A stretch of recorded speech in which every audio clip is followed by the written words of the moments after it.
tell me you want me too. Tell me you love me too. Give me one time, baby. 다시 한번. Tell me. Okay, 방금 건 알지만 또 한 번. Tell me. Yeah, 계속 말해줘. 그러게 듣고 싶어. 어쩜 이런 일이 꿈인가 싶어. 어머나 좋아서 어쩌나. 다시 한번 말해봐. Baby. Tell me. Tell me. مرحبا يا رفاقي، وصلوني في فيديو جديد. هذا الفيديو فقط خفيف ظريف على السحبة، لذلك أرجو أن ينال إعجابكم حتى وهو قصير. ودون إطالات let's get started، ومشاهدة ممتعة.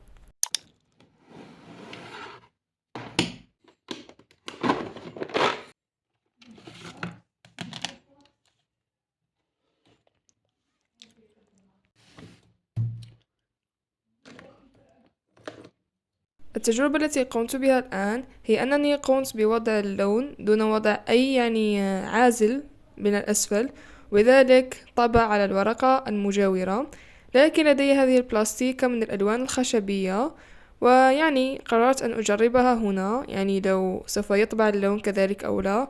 ولكن لحسن الحظ لم يطبع، لذلك اعتمدتها ووضعتها في الكراس والنتيجة كانت جيدة.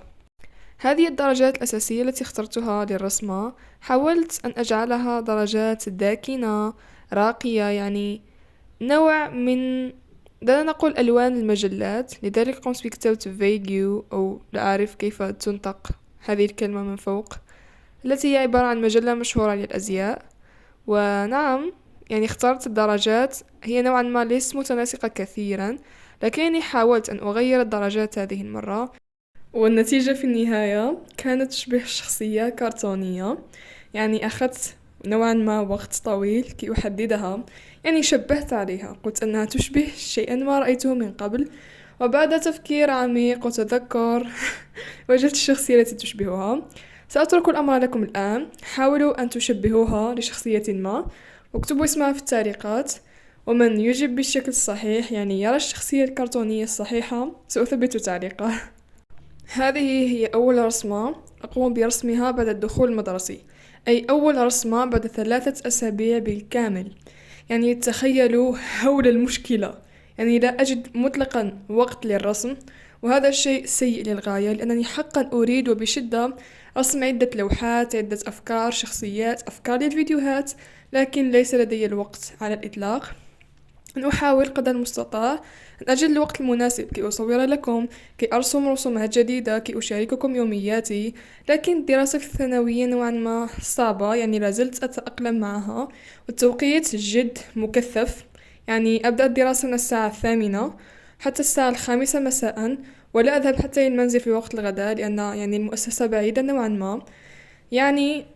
صراحة مكثف للغاية ومتعب، لكنني أحاول التأقلم مع الوقت. مع أنها ثانية رسمة فقط لي بالماركرز، إلا أنني أشعر بأنني بدأت حقا بالتعود على الماركرز، لأنهم حقا خامة ألوان مميزة، كي أكون صريحة، سهلة وفي نفس الوقت جذابة وجميلة، ممتعة حقا التلوين بها، ودائما ما تكون النتيجة جميلة ومقنعة. كما أنني بدأت بتعلم طرق جديدة للدمج بها، حرف وهكذا، كي أطور من تلويني، وأنا أرى تقدما صراحة. أعرف أنني سحبت يا رفاق، حقا سحبة طويلة، من قبل حتى الدخول المدرسي لم أضع لكم حتى تجهيزات المدرسة، روتيني اليومي في المدرسة، لكن سأحاول قدر المستطاع. فمثلا في هذا الفيديو وضعت لكم قليلا، فقط القليل من روتيني المدرسي، لكن سأحاول في المستقبل أن أضع لكم الأكثر إن شاء الله والأفضل. كما أنني أحضر لعدة أفكار خرافية، هذه الكلمة التي تصفها، أفكار خرافية. أنا حقا متأكدة أنها ستنال إعجابكم، وأنتم بالطبع يا رفاق لا تنسوا أن تخبروني عن يومياتكم المدرسية وعن أشيائكم المفضلة، مثلا أي شيء تحبون أن تخبرونني به فقط اكتبوه في التعليقات. تعرفون أني حقا أحب أن أستمع لأشيائكم، صحيح؟ وقبل أن نكمل، وبما أنكم وصلتم لهذه النقطة، أريد أن أذكركم من فضلكم اضغطوا على زر الإعجاب أي اللايك، لأنه حقا سيحفزني وسوف يساعد في انتشار الفيديو، وبذلك سوف أسعد كثيرا وسأكون جد ممتنة. وإذا أعجبك محتوى القناة يمكنك الاشتراك يصلك كل جديد، وإن شاء الله لو كبرت يعني مجالات السونيز أكثر ستكون هنالك أفكار مشوقة أكثر وفيديوهات احترافية أكثر، لذلك سيسعدني كثيرا انضمامكم لمجراتنا. دائما ما يتكرر السؤال يعني تطرحونه علي هو: هل ترسمين في نفس اليوم وتلونين في نفس اليوم وتقومين بكل شيء في نفس اليوم؟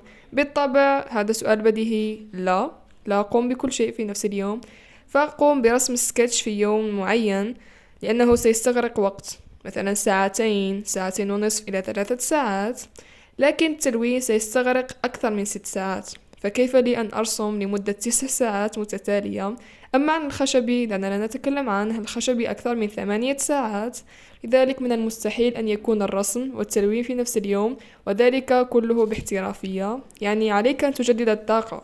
حسنا، لا يمكنك أن تقوم بكل شيء في يوم واحد.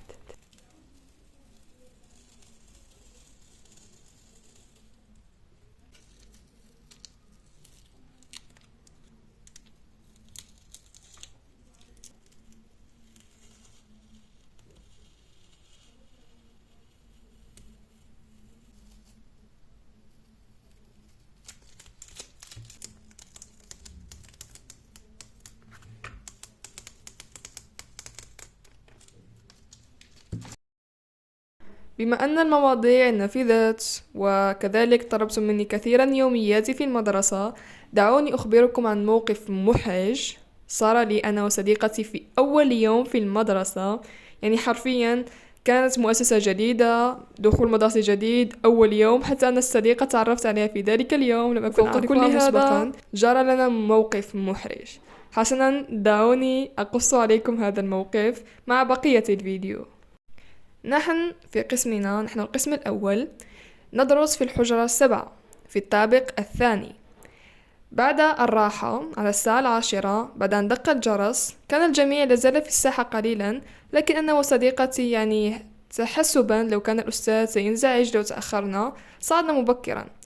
عندما صعدنا ودخلنا إلى القسم، أنا في القسم تركت قارورة الماء خاصتي، وكان هنالك كذلك برنامج معلق على الباب، لكن عندما دخلنا لم أجد قارورتي فظننت أنهم سرقوها، وكذلك لم نجد البرنامج معلق في الباب. جلسنا أنا وهي لمدة طويلة حوالي 10 دقائق أو أكثر ونحن جالسون في القسم، ولم يأتي أي أحد، لا مراقب لا أستاذ لا تلميذ ولا شخص حرفيا. هنا بدأنا بالشعور بنوع من الغرابة، هنالك شيء غير صحيح، هذا أمر مؤكد. لذلك قررنا الخروج وسؤال أحد الأساتذة أو المراقبين، وفي طريقنا وجدنا الأستاذ وهو الصاعد للقسم. يعني ما الذي جرى هنا؟ لماذا لا يأتي إلى قسمنا؟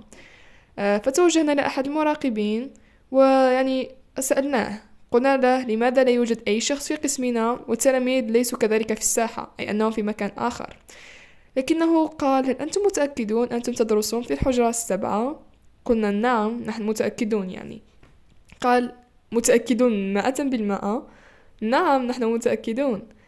إذ بصديقتي قالت: صيون، قد كنا في الحجرة 2 وليس 7.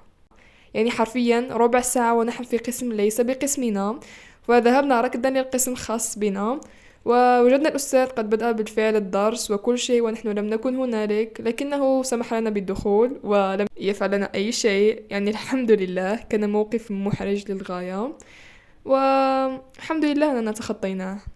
وهذه نتيجة الرسمة التي أعجبتني كثيرا، خصوصا اللمعان والبريق الذي فيها. وشكرا لكم على حسن المشاهدة، أراكم في الفيديو القادم، مع السلامة. Tell me, to the